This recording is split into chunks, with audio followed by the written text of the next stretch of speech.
Recorded live.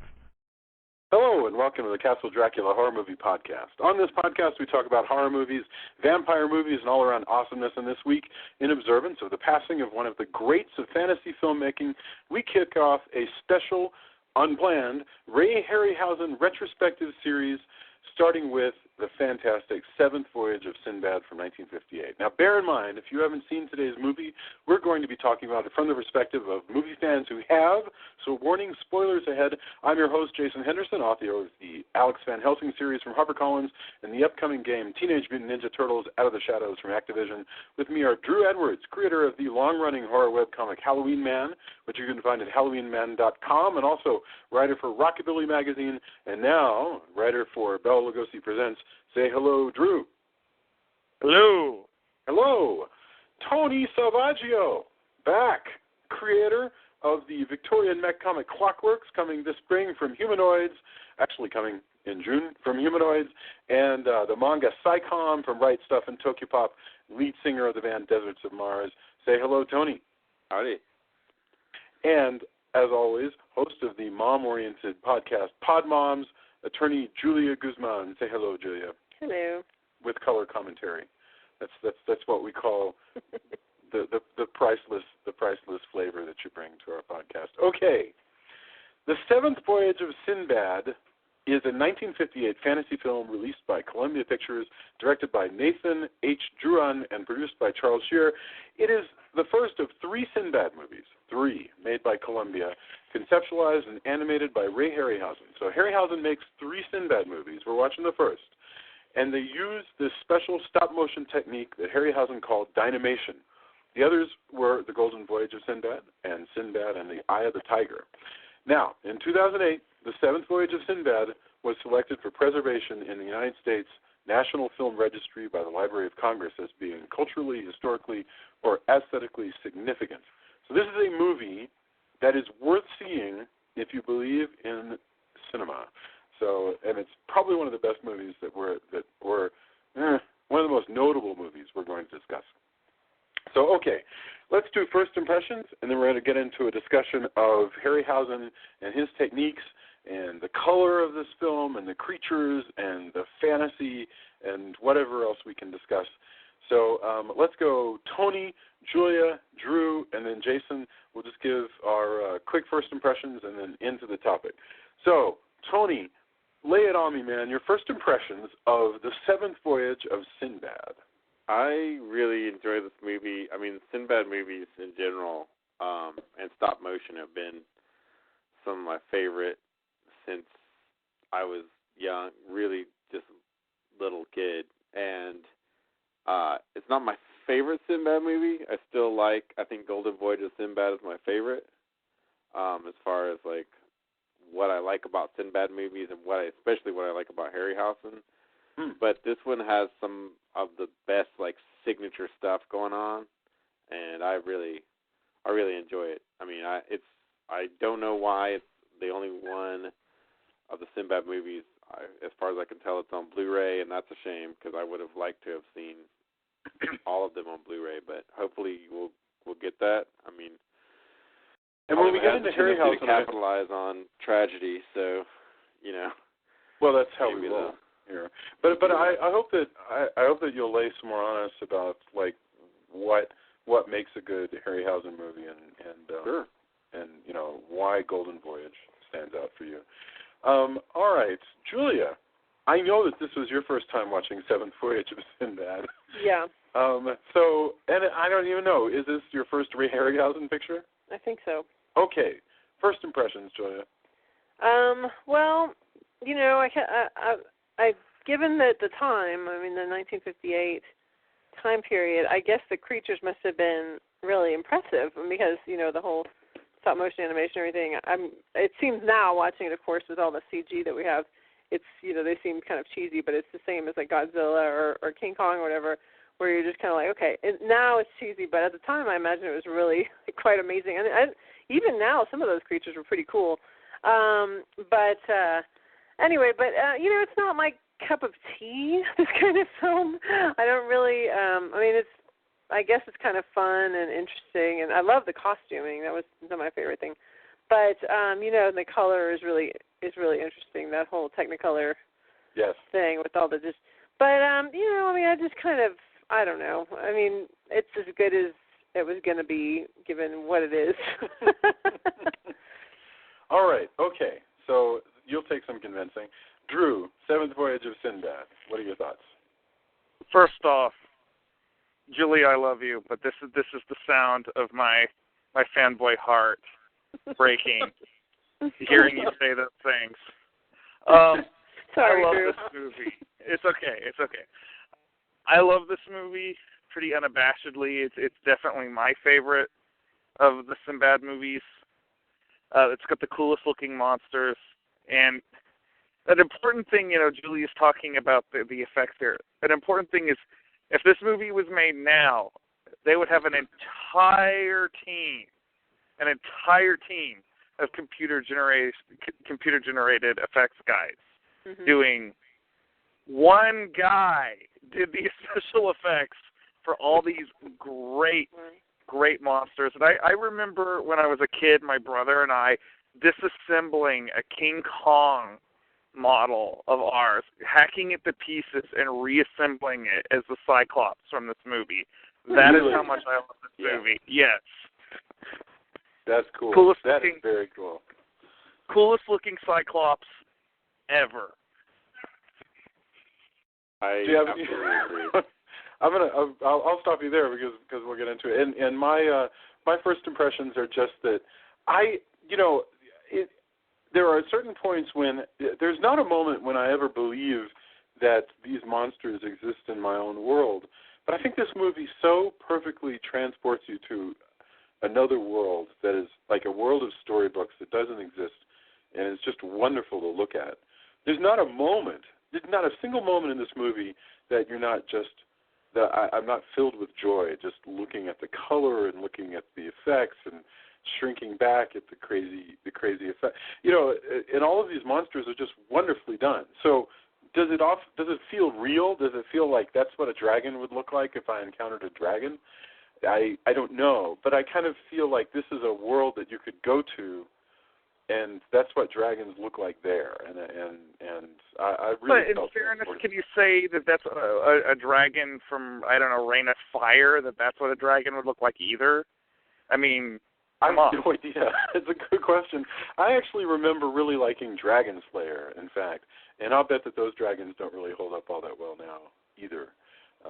I haven't seen Dragon Slayer. I watched Dragon Slayer a few years back. It looks all right. I would actually say the dragon in this looks a lot better than the dragon in Dragon Slayer, strangely enough. I don't know if I would go that far, but I certainly I can appreciate this one for different reasons, and there's a certain. It does a lot of stuff. Yeah. Let's get straight into Harryhausen and his technique, because this is probably the most famous Ray Harryhausen movie, and not counting a couple things we can name from the 80s. And so I think it would be worth talking about like what we're talking about when we talk about Harryhausen. So here's my question to you guys, because I'm not an animator, but it seems to me that some of these creatures move with a great naturalness. Mm-hmm. Like those skeletons, there's a point when a skeleton comes to life and fights Sinbad. And for those coming in, like I said, the basic plot is, Sinbad is a sailor who manages to just sort of, we'll get into more of the plot, but basically we open up with Sinbad winding up on this island where he picks up an evil wizard with a genie lamp, and they lose the lamp, and they're going to have to go back and get it, and getting it is going to require running into a lot more monsters. But the thing is, he runs into giant monsters, he runs into birds, he runs into moving skeletons. But all these things move like people. So is this mocap? I mean, how do they do this? I mean, how do they get the... This is what makes it... I guess some people would see it like from Julia's standpoint, I can understand why when you look at a movie like this, you might go, this is not my cup of tea. I don't, can seem cheesy, right? Like, but however, the skill and the craft. This is an armature made with, for some of the skeletons, it may be like different techniques with like paraffin on top. A lot of the monsters were created with foam. Since I have the Blu-ray, I also listen to the commentary. And, he's talking about there's a lot of new technique when this first started that wasn't there before. And I certainly couldn't do it. and so this is a frame-by-frame movement. And so not only do you have to know how to create and sculpt these things, you also need to know how, when you put all those frames together, how it's going to look and the performance. So if you can imagine miming a performance onto a little, few feet tall thing, and then miming that like one frame at a time as maybe somebody took pictures of you. That's a lot. And thinking about like what does this Cyclops, what does he move like? What so is that how it Cyclops? works? Did they take a model and say, okay, I'm going to take a whole lot of frames of you moving? 24 frames a second. So each second is 24 frames of this model moving. And, they may have used some tricks to change that. I haven't really researched how it all works out. But it's really impressive. I mean, for instance, because not only is it just getting stuff to move, right? Like you may have done stop motion claymation as a kid, but the performances that Harryhausen is able to imbue in these things, he's the monsters look like. I mean, he's startled and he's perplexed and he's angry and he reacts and he's reacting to people who are not there. And in fact, he did have what he called moviola, so he could kind of superimpose, so he could get those interactions and make sure that was all good. There's a wonderful moment when the Cyclops, towards the end, there are several times when the Cyclops registers something like surprise or annoyance at the little humans who are doing various things around him. And it's the most awesome thing. And then the parts also where he's picking up, a person. And, sometimes it can be cheesy, but, for lack of a better word, but, we're adults, we know it doesn't look as much like a person. It looks slightly more like a doll. But he still switches between those two and, has them change and they react. He's not just picking up a doll and it stays kind of motionless. I mean, it's, you watch, Robot Chicken and that's pretty good, stop motion, but it pales, absolutely pales in comparison to what Harryhausen was doing. Right. Yeah.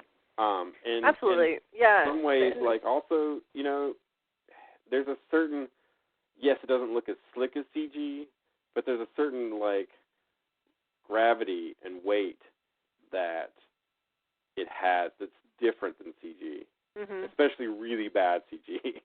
And that's true. A tough sell. Yeah, I mean, these things do have physicality. We should describe the Cyclops, which Drew called the coolest design for a Cyclops ever. The Cyclops is his upper half, his torso and above, is kind of like a shaved ape creature with one big eye, right? And then his lower half is like a giant pan. I mean, he has these huge furry legs and hooves, which is really by the cool. way, part of Harryhausen, because people didn't, these were top-notch special effects back in the day, and that people did not believe that that it wasn't a guy in a suit. So he purposely made those legs that way, with the kind of backbent, fawn legs. Yeah. So that, because there's no way a human could walk in a suit like that. Yeah. And so it was part of his, because they're talking to him, and so in the commentary, and he's like, I did this so that people would, basically shut up about is it a person or not, and so that was part of the thing, which I thought was wait, go ahead. this is one of the things why often my friends will say that I belong in a different time period, because I like this better than a good 95% of CG. Look, I work in CG, and I'd say that. Like, I actually, like, I don't work for movies, but I've been a 3D animator, and, you know, I know the realm of it, and I still prefer, you know, that's just the way it is for me. When it's done well, it's convincing, and, you know, maybe one day we'll get around to doing Jurassic Park, and it has some of the best CG still. Mm-hmm. Yes. But, like, honestly, I find this more convincing than a lot of stuff I see, you know, especially a lot of movies I rent, you know, direct-to-DVD movies. Like, you know, if I were to compare this to, say, Sharktopus, which is a relatively new movie, it's got terrible CG. This looks 1,000 times more convincing because this is a character. Yeah. Yeah, it has some physicality to it. Yeah, no, absolutely the animation effects are amazing. I mean, the woman, the weird snake woman that happens there at one point. Oh, yeah. So cool, so cool. I think the thing that turns me off about this film is not that. It's more the un-PC-ness of it, the fact that they have all these actors with not blackface but brown face and doing terrible accents. You know, and the little kid slave, I mean, the 12-year-old genie slave, and I don't know, it's that kind of stuff that really just kind of makes me go, That's really interesting to hear that. I kind of feel like it's a wonderful artifact, says the 6'2" blonde guy, but I feel like it's a wonderful artifact of just where culture was in 1958. You know. Well, if it makes you feel any better, in the commentary they talked about that she, you know, the girl. The actress, they said something, I can't remember if they said Middle Eastern or Arabian or whatever. She was as, I don't know, Arabian as apple pie. Yeah. was what they exactly. All of them are. Sinbad is very white bread, you know, because I was in, you know, I found this movie as a child, and that didn't bother me then. It's something I think about now, but, you know, there's also certain things that you wouldn't. First of all, I don't think you could get a Sinbad movie made now with how politically charged things are with the Middle East. I mean, you have all of this and all of this and all of that, and he's from Baghdad. Good point. You know, it precedes PC, and it even precedes the weird anti-PC obsession with what we think of Islam today. Yeah. So this is he's a good guy. Yeah, this is a totally different pop culture conception of Islam. This is a conception of Islam that is completely steeped in, we don't know much about Islam, but Sinbad's time, everybody is Muslim, and you know, they worship Allah, and that's monsters and wizards, and it's awesome. So in some ways, it, you know, it is a more positive character than saying everybody who's a Muslim is a terrorist. No, the entire amount that they know about that culture is that they have a lot of really cool mosaics in their they're cool. Their architecture is really neat, and that they wear a lot of jewels in their costumes, and they apparently have a lot of gold. That's about all. Don't forget turban. By the way, turban. Wait, by don't the way, forget a lot of this is informed by the Arabian Nights and what, you know. Tell a kid, like, this is by way of Arabian Nights, which as far as we know through constant translations, that's how all of it was. Yeah. You know, this is... It's beautiful, I guess, by the way.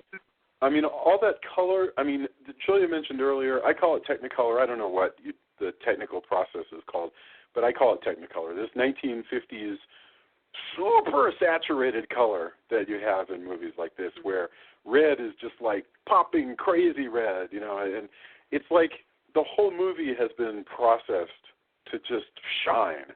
Boy, if we could get this in high def, can you just imagine what this would look like? I actually, Tony, did you say you have a Blu-ray of this? Oh yeah, it looks awesome. No. I'll bet it does. Looks fantastic. Can I say one more thing about the political correctness or lack thereof? Go crazy. I like dancing right on the edge. Tony was kind of bringing up a good point, and this also backs into some of the things you were saying, Jason. Getting upset about this movie is sort of like getting upset with Lord of the Rings for not being an accurate portrayal of medieval Europe. I mean, this is a fantasy world. Yeah. This is not the real world. This is a world of dragons and skeletons and wizards and genies. Yes. True. Good point. Also, by the way, this is far more positive than, say, Charlie Chan. Oh my God! Yeah. No, I know. I know, but I guess that's why I say it's not my cup of tea, because I'm talking about really movies from this era that reflect anything other than Americana. Because once you get outside of the realm of, let's look at Elvis Presley and whatever, then it's like, or whoever it is that there's shows featuring in 1958 in America. Then I start to go, it really rubs me the wrong way, just because I'm so steeped in the current political correctness, universe. That's really interesting. So I struggle with watching that kind of stuff, because I'm just like, it's just so wrong. But you're right that it's a great snapshot of history and how the social norms and the social beliefs, and that kind of thing. So it is valuable, but it's not something that I particularly enjoy seeing. You know what? Also, by the way, Yeah. By the way, even though I've heard he's awesome, Ben Kingsley, let me tell you, is not Chinese. I don't know if you knew that. And I've heard he's awesome in Iron Man 3. I haven't seen it yet. I've been too busy. But Actually, he's Tony, not Chinese. I'm not going to spoil it. Tony, But Ben Kingsley is awesome. He is awesome. Okay, he's prepare to be very prepare to be a very, very, very upset comic book fan. I wanted to throw rocks at Iron Man 3. We could change this into a completely different topic. I think was it's so angry. still possible. It's still possible, conceivable, Drew, that the Mandarin is out there. That's all I'm going to say. I'm not going to spoil anything. You just spoiled something by saying that. Anyway, but the thing is, I'm just saying Ben Kingsley is awesome, and you will be really amazed at his performance. But yes, I agree with you, and I mean, it is the way it is, that people are going to, even today, you're right, that we have actors playing people from other countries, including, look at Meryl Streep. She gets Oscar after Oscar because she plays people from other countries, and she just does a really good job at it. But it's just, I don't know. For what it's worth, Sinbad is an extreme. I mean, as crazy town a version of Islam as this is, Sinbad is a completely positive Muslim character. I mean, I'll be honest with you. When I was young, I couldn't. It just seemed awesome. Like who? Yeah. I mean, right now we live in a world where for years I wanted to see Egypt. I wanted to see the pyramids, and even more so once I saw James Bond. And I was like, this is awesome. Like, who wouldn't want to go? I don't feel like it's very safe for me to go there now. I mean, I could be wrong, but for all intents and purposes, I doubt very seriously it's the safest place to be from America at this point. And so when I was a kid, like, seeing these, even as wrong as it is, like, I was like, man, this place sounds awesome. Even though I knew it was, even when I knew it was legend, right? Like, it's such a rich legend that it was really cool. And I mean, I think, we certainly have lost some of that. But so this movie was made for $650,000, which is sort of amazing, and it made $3.2 million when it came out. You definitely couldn't have done that with CG. Well, and it nearly reaches the top 10. If you look at the top 10 of 1958, the number one movie is South Pacific. You got Annie Mame, which is about the Depression. You got Cat on a Hot Tin Roof, No Time for Sergeants. I mean, you got a lot of really classics. Gigi, which is in Paris. Actually, that was a year for getting around, because the Vikings is another like big sand and sandal kind of movie. Vertigo was this year. Wow. That's a great year for film. Yeah. No, 58 was a pretty groovy year for film. Yeah. Let's see. The other one thing I thought was really interesting about what Harryhausen does here is you mentioned the work that he put into these armatures, Tony, and the creatures that we see in here, we see the Cyclops, we see the Snake Woman, and dragon, and we'll get back to some of these, but we see the two-headed rock, the dragon, the two-headed two-headed birds, because it's a two-headed chick and a two-headed mama bird, and the shrunken princess, because the princess is turned into a little doll woman, and all this. So he even reused some of this stuff. I want to get back to some of those creatures, but I thought it was very interesting. Like the Snake Woman, the armature in the Snake Woman, he actually literally used that armature like 30 years later or whatever it was in Clash of the Titans when he made the Medusa. He in fact the one of these here is actually a broken down. He tore apart one of the armatures he'd used for a movie and then built it up from scratch again. It was 20 million miles of Earth. It was the Ymir from that movie. Yes, Cyclops, right. This movie. That's right. So he's reusing a lot of this stuff, and I think that's just cool. And Jason pointed out when we were watching it that this film has been really has been kind of a cornerstone of film for future. There's a lot of films that refer back to it. Like he pointed out how the scene in when they swing across the room on like the rope or whatever it is, and it's exactly the same shot as in Star Wars when Luke and Leia swing across, and also the Leia hair. I mean, the princess has total Princess Leia hair, and so there's a lot of Star Wars kind of stuff that obviously they borrowed from. Oh, absolutely. From this. Ray Harryhausen is responsible for. I mean, I'm sure Tony, Jason, and myself would say that his movies were one of the reasons why we're all genre nuts like we are now, and he's influenced gobs of writers and filmmakers and artists, and it's just like if you had Ray Harryhausen in your childhood was awesome. Mm-hmm. Yeah. I think the first time I came across Ray Harryhausen was, and then I'll tell you the first time that my children came across him. The first time I came across him was probably Clash of the Titans, which I read the novel, the novelization. For the young people in the audience, it used to be that a movie came out and they would actually write a novel based on it. But I read the novelization, and that had all those Harryhausen monsters, and then I'm sure I went back and caught a lot of these. And it seems like any movie with monsters moving around in stop motion, Harryhausen was behind it. But our girls, they know Harryhausen because he animated in the 40s this whole series of like pretty spooky fairy tales. So he did a Little Red Riding Hood. Tony, I think we saw this at a Button-Omathon once. And it was Little Red Riding Hood, and it has this wolf that stops Red Riding Hood in the woods. And it is the scariest wolf I've ever seen. Because Red Riding Hood is like the size of, some child, like some 6-year-old. And the wolf is like 2.5 times taller than she is, and snarling, and has these like glimmering, devious eyes. It's just wonderful. So that was, and we watched a lot of that stuff. I think we could probably show the girls this movie, and they might possibly. It depends. I don't know how steeped in fantasy they would be, like whether they'd be into it. I think certainly boys would go for it. Yeah, I mean, I remember. I think I'd watched some with my grandfather, and then I remember one time back in the days where you had to actually turn your antenna to catch things, as well as like we had UHF, which you actually had to tune, which just sounds like way to go, Grandpa.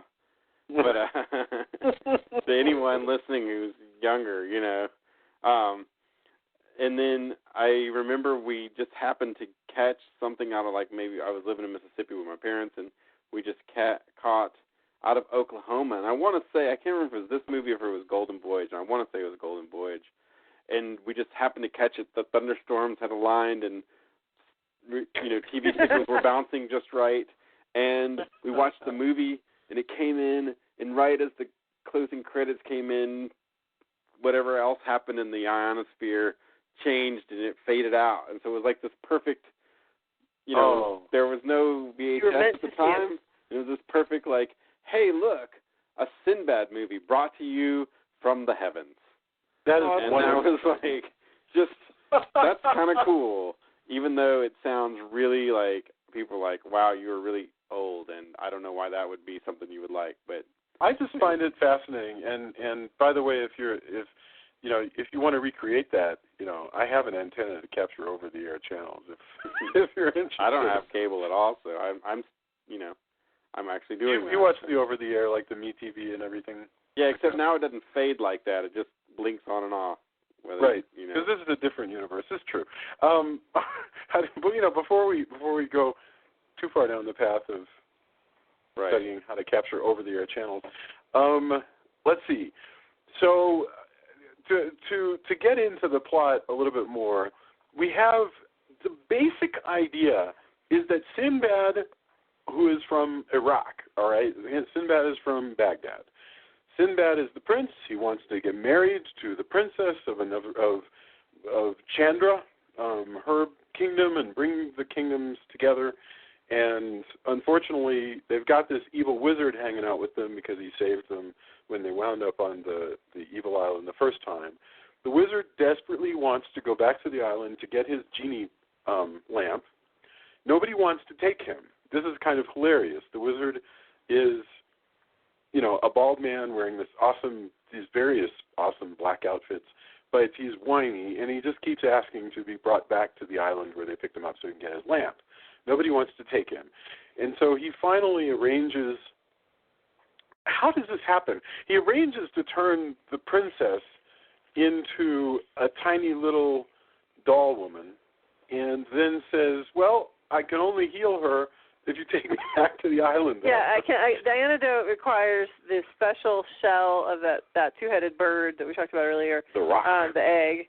And so you have to, if I can't get this eggshell, then I can't restore her to her full size. So now you have to take me. So they're like, fine. So they all go, and you have to admire his tenacity. But he only has Baghdad. Sinbad only has his like buddy, and that's the only person that he really has. So in order to get a crew, they end up having to get some kind of a motley crew of like prisoners and stuff. And of course, these guys are not to be trusted. So on the ship, there's a prisoner mutiny. Yes, which is basically just an excuse for some action on the ship. Yeah. For some swinging around and some sword play and stuff like that, which is great. I love how this movie just keeps it moving all the time. It's like, hey, we're done with a little fight. Now we're going to, we're back in Baghdad. We're going to have a magic show.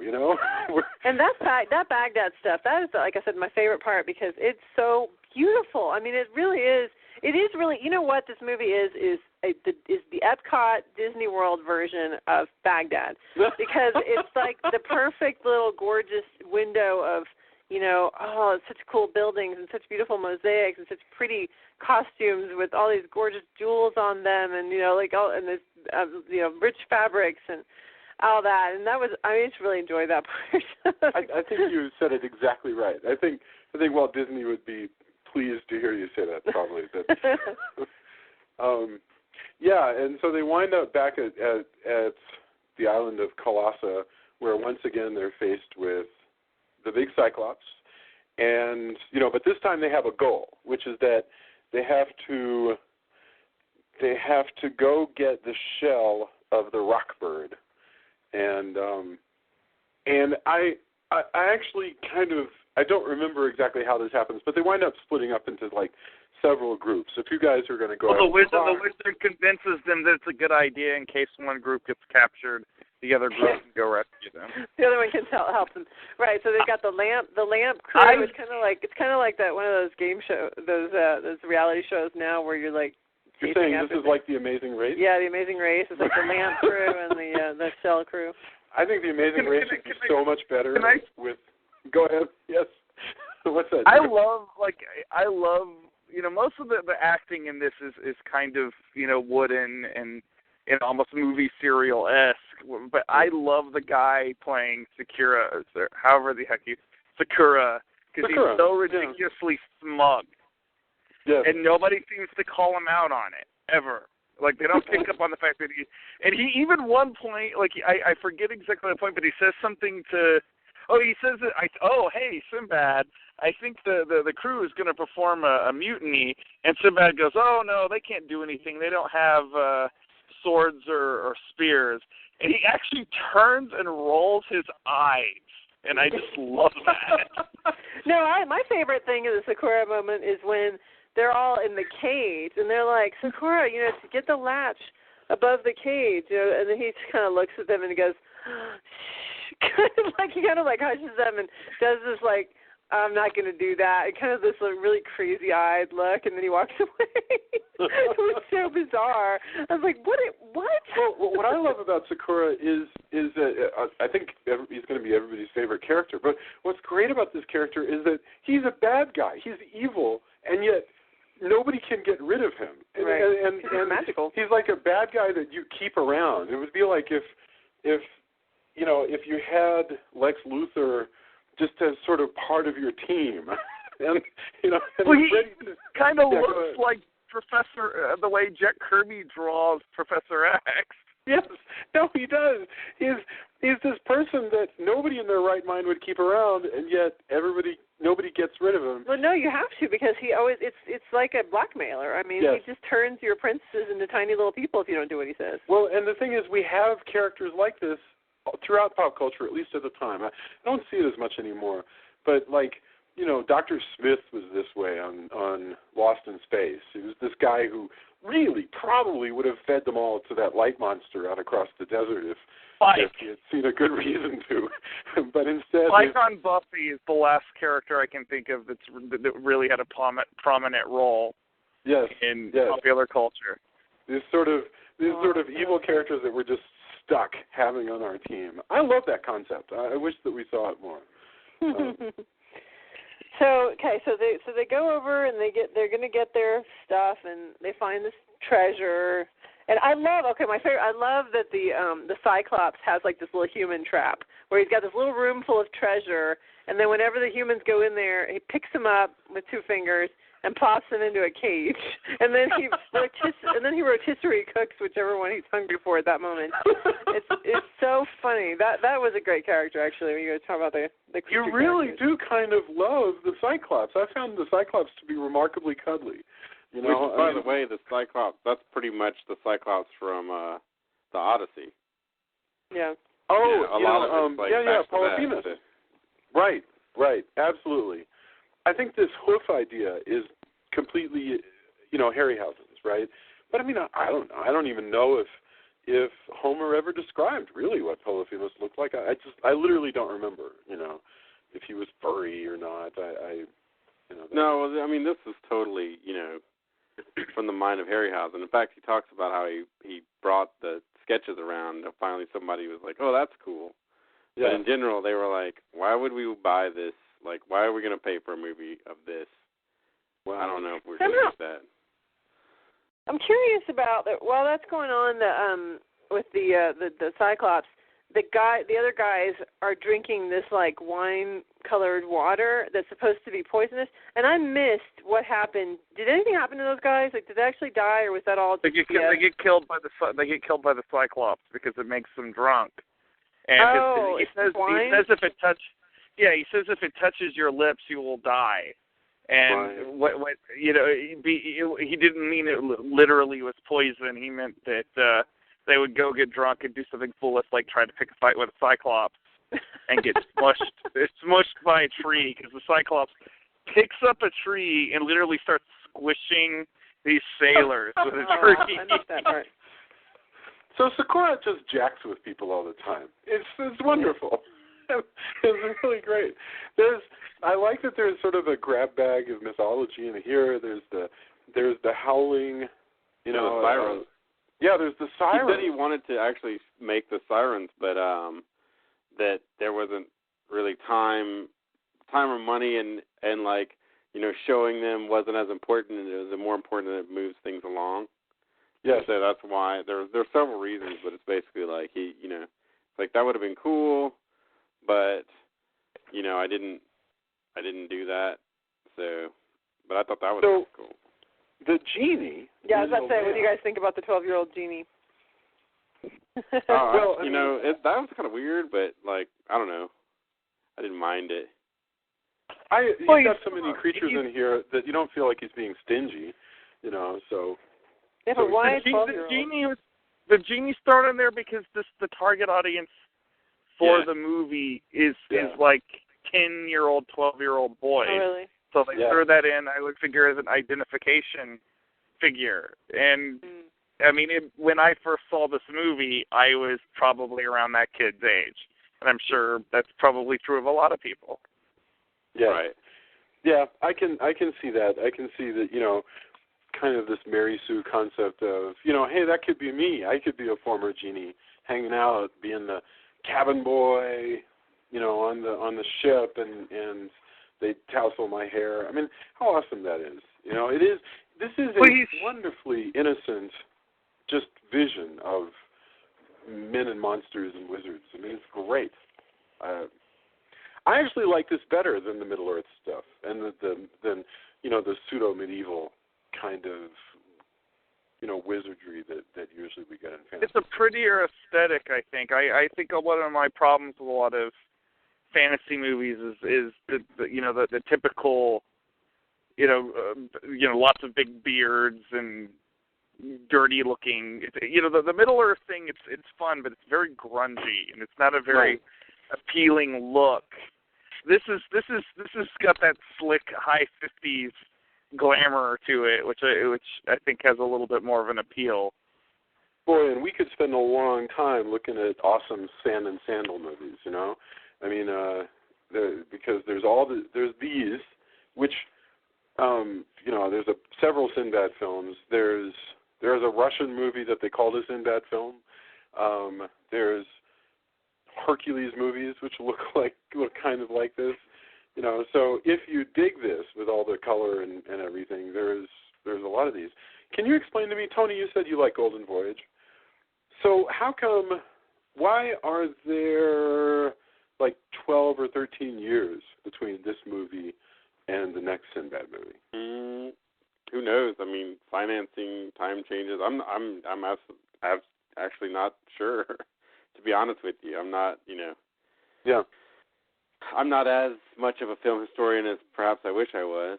Well, that's sort of a zinger question that I hadn't planned on asking. None of them follow a continuity with each other either. That's the thing that's interesting. He did all these Sinbad movies, but they're not sequels to each other.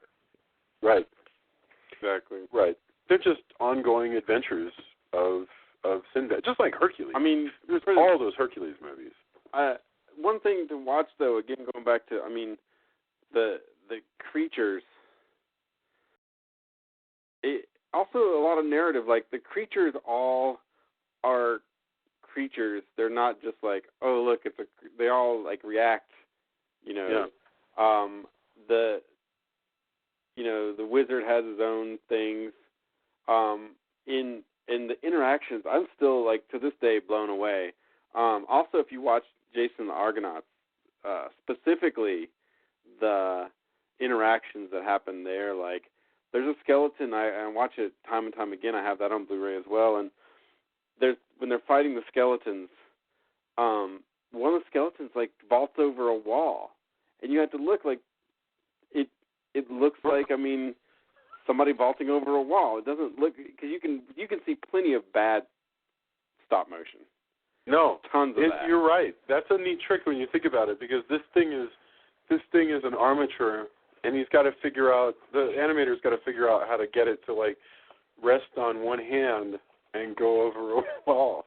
That is, yeah, you're right. Fight somebody, like, not just that, but how do you do that? And then it fights somebody, and then it, the same thing with skeletons in here. They're, he uses moviola to do that, but the moviola, you're talking about the insert of, Sinbad.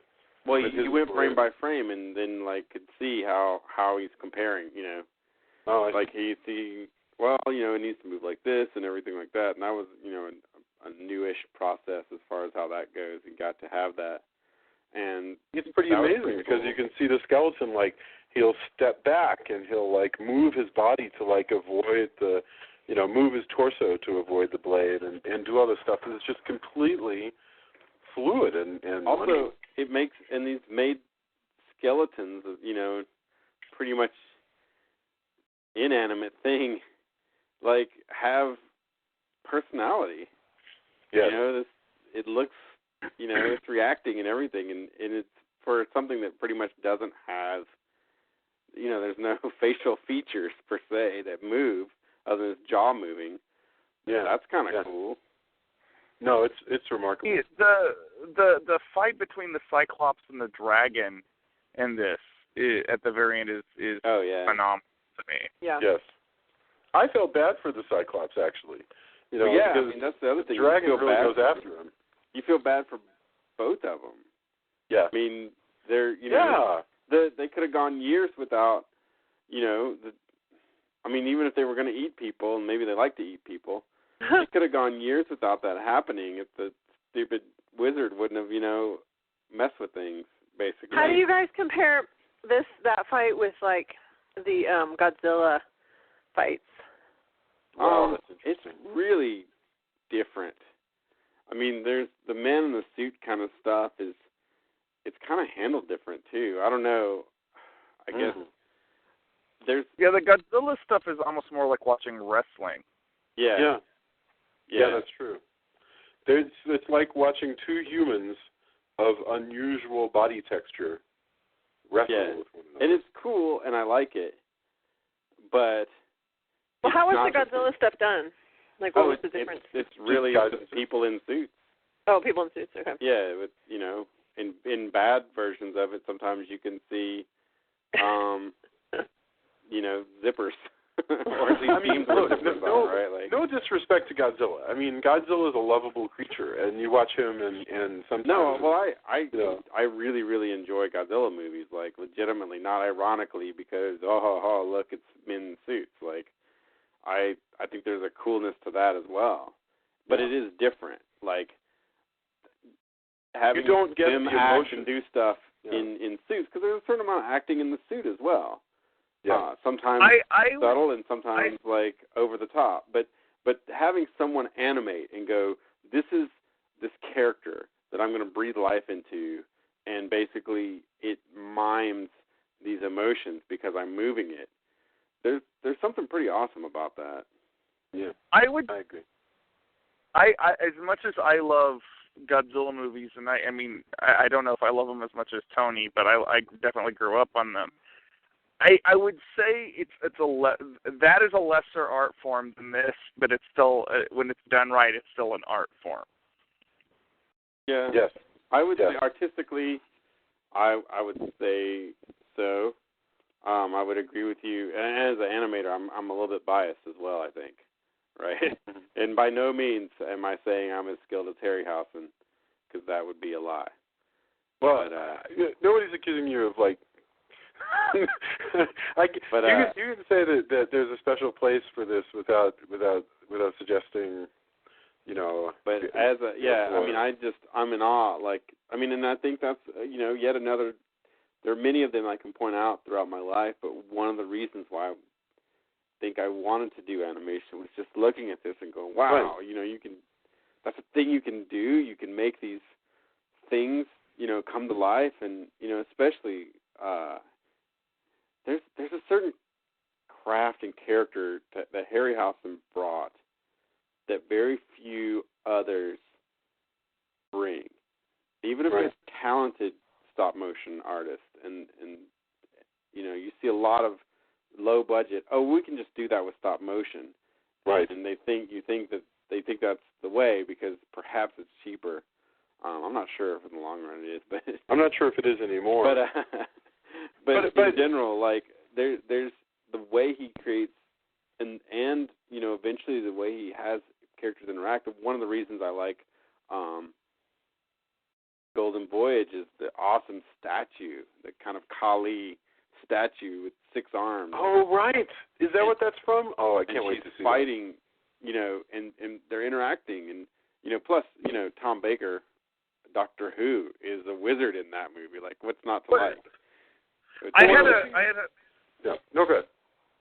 I had a friend of mine who asked me several days ago, because I talk to a lot of people who I work with and about the podcast and everything, and he asked me what we were getting into after the Dark Shadows thing, and I mentioned it, kind of on the fly, going into this Harryhausen thing, and his reaction was, well, why would you do that? It's not specifically horror. That's what I said to Jason. Well, I'm like, does this even qualify as horror? If you are a monster lover, and most horror fans are, Ray Harryhausen is responsible for some of the greatest monsters ever on film. Absolutely.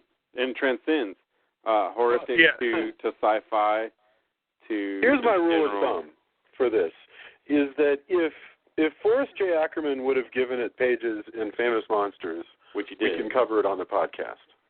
If in other words, if it would have found a place somehow in that magazine, then it can definitely find a place here. And that's as scientific a method as we'll ever use. But I was going to say, we can decide. You can decide to go into animation because of somebody like Harryhausen, and at the same time say, maybe I won't make the level that Harryhausen ever did, or maybe I'm going to go into something different because what Harryhausen did, the media that he used, doesn't exist anymore per se. I don't think there's going to be any more giant, super huge movies that use mainly stop motion animation. But that's what artists like this are for, is to is just to inspire us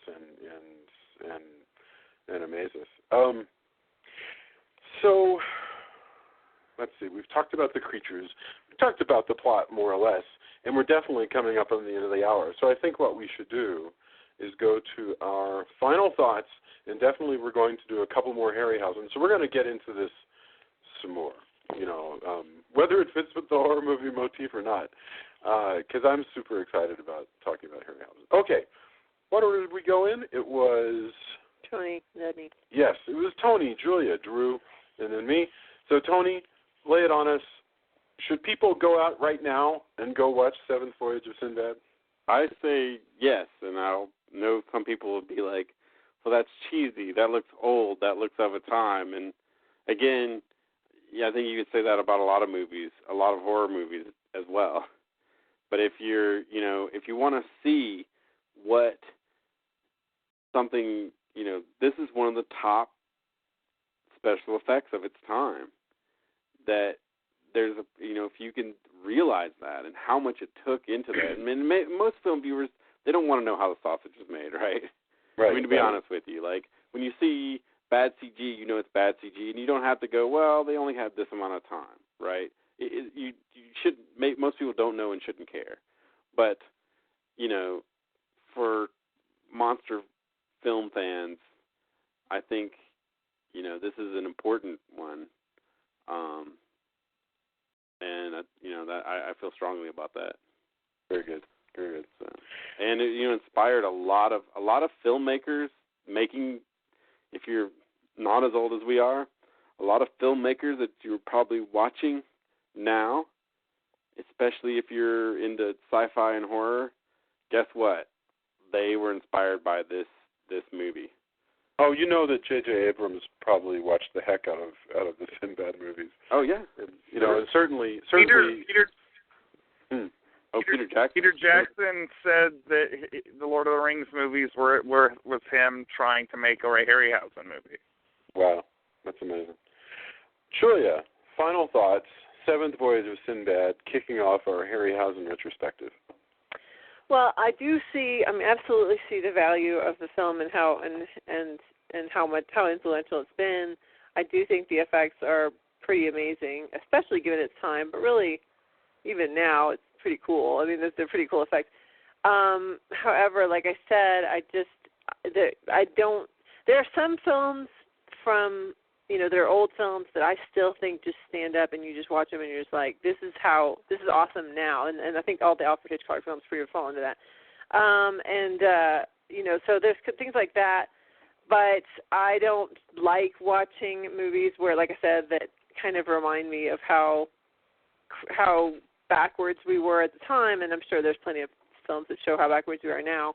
But so that's the only thing, is that there's little bits like that, and then the acting. I mean, it's just like I said, the accents and the acting and the cheesiness of that kind of part. Although of it. I am curious why movies, and again, I think it's what we kind of rail against as geeks. Movies like this get short shrift in that.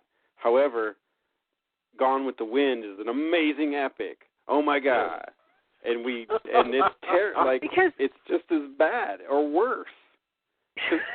Well, but because this is pulp. But they don't. But you know what? The slaves aren't in blackface. They're actually black people, and nowadays we still have movies about slaves and how crappily they were treated. Well, so I mean, that's the thing. It's like I think that Gone with the Wind shows how things actually were, and there's not anybody trying to. Actually, there's plenty of people who are not happy with Gone with the Wind, but your point is well taken. I mean, you're I mean, I totally get that. To me, it's the ghettoization of it is why this isn't. And I mean, I understand Godzilla movies, for example. I can see where people say they're cheesy. Yeah. But there's also, there's other cheesy things that somehow get a pass, but because it's sci-fi or it's monster, we often, that's, as monster geeks, I think we're like, hey, that's not really fair. Or comic books, for example, long term, oh, comics, you're not reading real things. Yeah, All right, fair enough. Drew, final thoughts. Harryhausen kicking off. This is where we are separating your casual monster geeks, your casual fans from the real deal. This is one for the monster kids or the monster kids at heart. If you still have the spirit of a 10-year-old boy somewhere within you, watch this movie. Get yourself a big bowl of popcorn, maybe an ice cool Dr. Pepper. This is a really fun flick. Outstanding.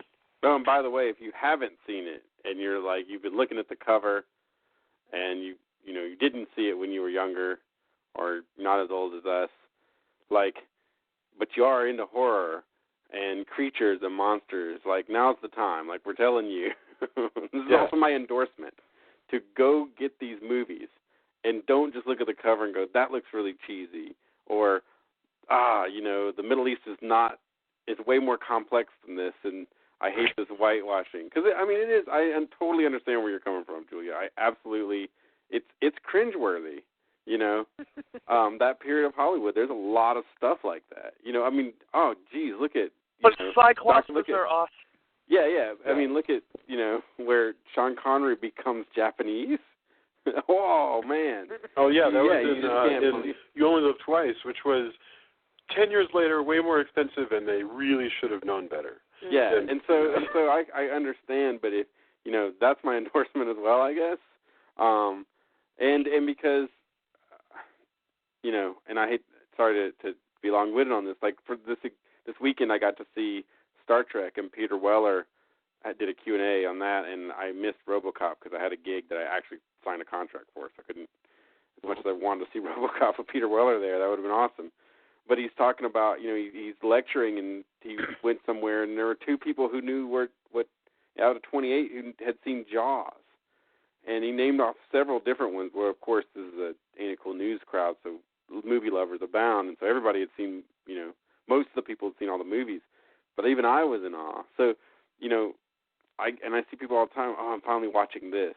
So if you're a fan of this, what we cover on this podcast, forget the cheesy, maybe you look at the cover or whatever. I'm telling you, go see all these Sinbad movies, because there's stuff there that you can get from them. So, I don't know. I know I jumped the gun on, my endorsements, but there you go. No, I think that was beautiful, and I would never in a million years. Actually, I can't even top that. I think this is really wonderful.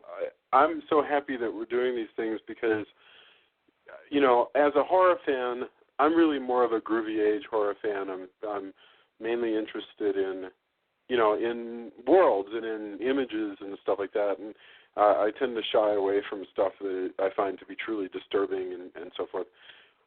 And so this actually falls into my wheelhouse really easily. This is a world that you can just wander into. You could, I'll bet that my 7 and 11-year-olds could watch this movie and probably really enjoy it, especially with the little doll princess. I think that's hilarious. And by the way, I also do recommend this because it contains that one single line said by an actor that has to be the most amazing line ever, which was, the engineers will assemble the giant crossbow. I will have the jeweler make a tiny house for the princess. That is one line. You're going to have an interesting day if someone around you uses that. And by interesting, it could be good, it could be bad.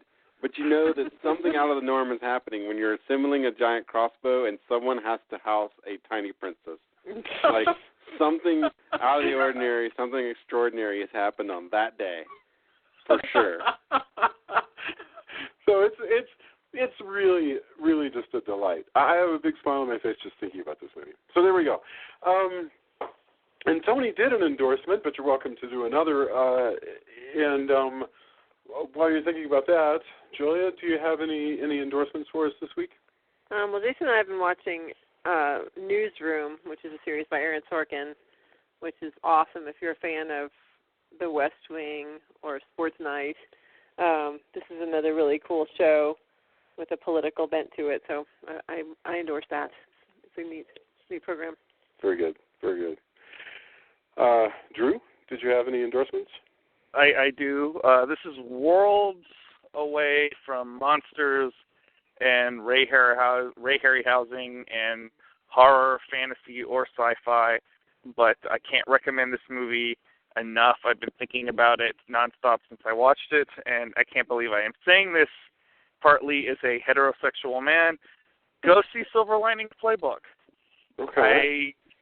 It is an amazing movie. It is one of the best movies I've ever seen about kind of no holds barred, showing what it's like to live with a mental illness and how that can affect your family and your relationships. And I mean, I got choked up multiple times watching the movie. And honestly, Bradley Cooper is an actor I previously thought very little of. I actually thought he was a bad actor. I would go so far as to say I think he's phenomenal in this. Jennifer Lawrence, also great for you Hunger Games fans.